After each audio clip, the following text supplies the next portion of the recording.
Hello YouTube, today is March 22nd, 2015 and I talk about war. What is a war? First of all, war is not what you think it is. War is a process when Illuminati in the area gonna detect who is unsubordinated. Whole groups of people. Okay, they will observe that. And I'll give you example. 1941 Zagreb, when fascists came,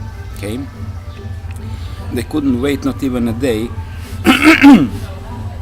to pick up elegantly all people they wanted to kill. They've been killing them in Zagreb directly on streets, hundreds and hundreds of people. And then they gather all the bloodlines and all the mind lines they don't like and they start executing. So then you have a counter reaction. You have Illuminati among the communists, which are now picking the anger leftovers of people who escaped from Zagreb. Now we have a second line of onslaught when these are now fighting, and then you have a third line of onslaught when communists are winning the war. Now they're wiping out everybody they wanted to wipe out from their list as well, because there are multiple lists. They want as many idiots living and as few intelligent people living. So you have that. So you have communist mass murders after the war, which are again Illuminati murders. And then you have post-war period when now Illuminati as communists who took over the power, now they're wiping out those non-Illuminati communists, those people who really fought in the war, in the Spanish Civil War, in the Second World War, from their ideals. Now they're gonna be picked up and killed, and for that was Gulag, Goliotok, or Naked Island. There actually been two, one for women, one for men, and then these guys been wiped out. Yeah, 48 after that they've been wiped out, and only Illuminati communists survived at the end. And Illuminati fascists like Pusic, who was during the Second World War a couple of times given order by the Poglavnik, Croatian Nazi puppet state leader Pavelic, and he was extremely good officer. This guy, after Second World War, immediately got a position in a faculty, and his daughter is now Minister of Foreign Affairs, but he was highly decorated fascist. So these guys, nothing gonna happen to them. Do you understand me? In my country, communists after war been killing fascist soldiers and their families, not along officers, but not Illuminati officers as Pusic. No, he's a public figure, so I can point fingers. I can't point fingers to the people around me. That would be rude. The public figures are off the list because they're simply public. And no, this is one big legal understanding we have to do again. So yeah, this is the game. So let me repeat again. It looks like you people with different uniforms fighting, but in the essence all those people in different uniforms are run by the same power, which actually wants those people to be killed. That's why they're in uniforms with those fetishistic belts and boots and caps and all that, you know, power booming uniforms. This is why exactly are there, to be killed. And then also you have to manage the whole process in the society where you're managing society. So of course many family members gonna be killed, deported, many properties gonna be taken forever, and many new ideologies gonna be inserted into the society, and they're gonna stick for a while. You may laugh, but communism did work. As a propaganda, we actually did believe in most of they actually said, because it did make sense. And it's easy to manipulate people when they don't have knowledge, and actually who has it? So this is the war as a process. Nothing fancy in it, but they will always promote that heroism. Even smallest nations have a big numbers of heroes which led other people into useless death. And these people are to be revealed. We are supposed to build big monuments for those big guys who achieved something great, like Ban Jelačić, for example, who killed the Hungarian Revolution in 1948, and for that, I think he didn't even get public schools in Croatia. That was still forbidden by his time. So by Austrians, they hated the public schools in Croatia as idea. So what I want to say, this is the joke of the system, that patriotism. How else to control you? You are born without memory. You are born on a certain farm. I was born on a farm called Yugoslavia, therefore I had a Yugoslav passport. Then I received their bullshit programming, which is that we are the most democratic country because we have self-managed socialism in which people vote from their factories, which they actually own, straight. They vote they representatives who don't have to be members of Communist Party at all.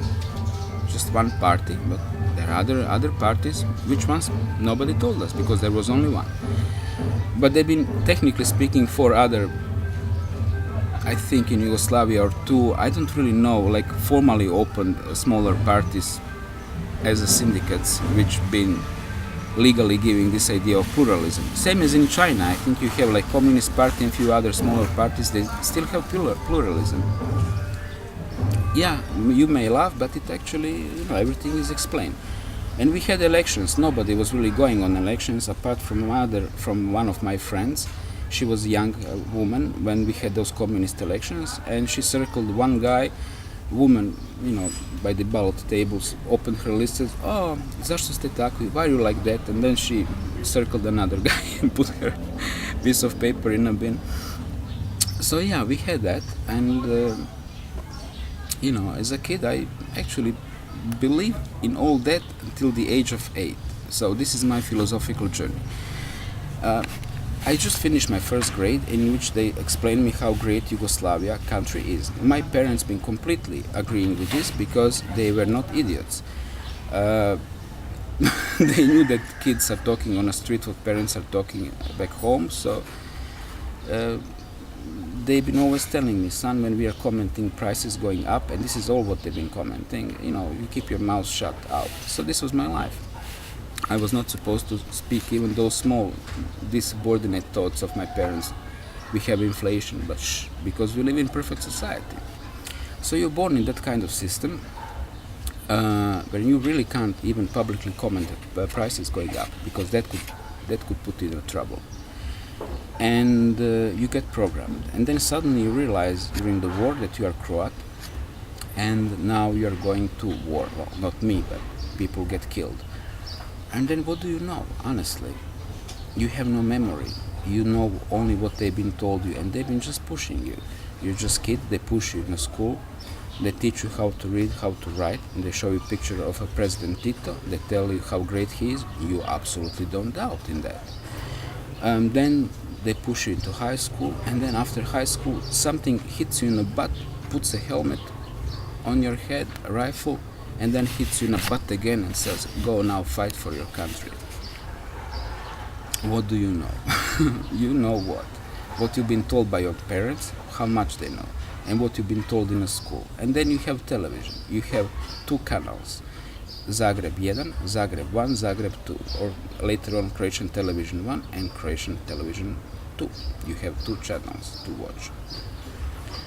This is how you inform yourself. Plus rumors. And rumors are always something different than what they say. And rumors been coming from the war, Croatian artillery bombarding Croatian infantry positions. One guy told me he was on a duty on a radio, and his officer was drunk and sleeping during the war, which is perfectly common behavior of the officers, to be drunk and irrational. And some other officer called him, and words been something like very rude. What the fuck? What should we do? Should I now start bombardment as we agreed? And it was already ceasefire sign. And kid, he was 19. He didn't want to wake up his drunk officer, so he says no. And there was no bombardment that night. They're supposed to provoke Serbian side by bombardment, then they would bombard us and more casualties. Yeah, just coordinating. And he said, if anything, I managed in this war to stop that. And he was one of my guys. He was really one of my crew. I was hanging out back then. So, and another guy, another guy. He was in the 9th Brigade, and he was drunk, and he wanted to kill old woman because this is apparently what people been doing after the war. So he finally approached one to kill her, and then she asked him if he could help her to go to Baba Mara, to old woman Mara. So he escorted her to that woman. He helped her. He simply didn't have a heart. So you see in what situations are people put and compelled, really. Do I judge even his thought? Of course I do. But I can understand him as somebody who knew zeitgeist of the 91, 92, 3, 4, 5. So I can understand the collective madness when it comes as a sickness. And I remember that in the war in Croatia. I remember that aura of tons of tow, the lead. In 1994 we briefly went to Florence for excursion, 4 days, and whole class, and when we returned back to Croatia, it was like, wow. We didn't even realize that how heavy atmosphere is. I remember that moment in a bus. Sokoli Frida was there, and I was watching her, she was watching me, and the atmosphere and everything. And suddenly you're in Italy, you are by the Duomo, you're licking nice ice cream, and then you're back 100 kilometers behind the front line. So the whole energy is absolutely horrible, and I feel so sorry about people now in Ukraine that they have to go through that horrible bullshit in which Illuminati are killing them, because evil is targeting those who are potentially either to wake up or they simply need to feed, and they have geostrategic reasons, and they want Third World War, and that's how it goes. So there is, for the end, I just want to say, when I watch on television footage from Ukraine, when I see people like me who talk like me, people who, when they even speak their native languages, Russian, Ukraine, I understand them. I see same bullshit,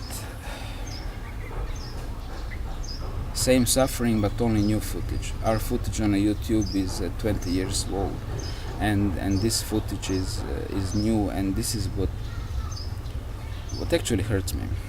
It hurts me to see that. And I know how people, when they got caught up in that conflict, when simply grenades are falling on their houses, it's very simple for them to reason enemies coming from there, therefore, grenades are coming here. It's very easy to end up in that reasoning, and especially stress and so on. Cognitive part goes on, only emotions, and emotions are only for listening orders. And who's telling you what to do? They do. You understand me? In a war, you're traumatized, you're fucked, you're hungry. People dying around you, you don't think, you listen orders, you listen rumors. It's very, very unhealthy situations. Nothing else to say. Apart, I hate war, I despise war, and I don't want anybody to feel it. I felt it from the back line. I never touched gun in my life, but I've been going through the pain. That's all.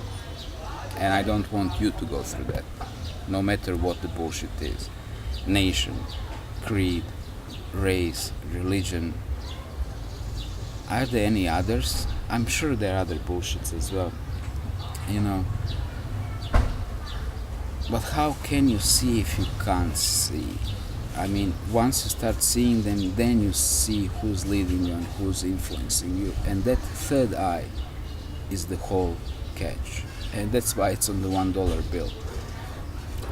This is the eye of the pineal gland. It looks like the eye, the gland, the area around. And that's what we need to open.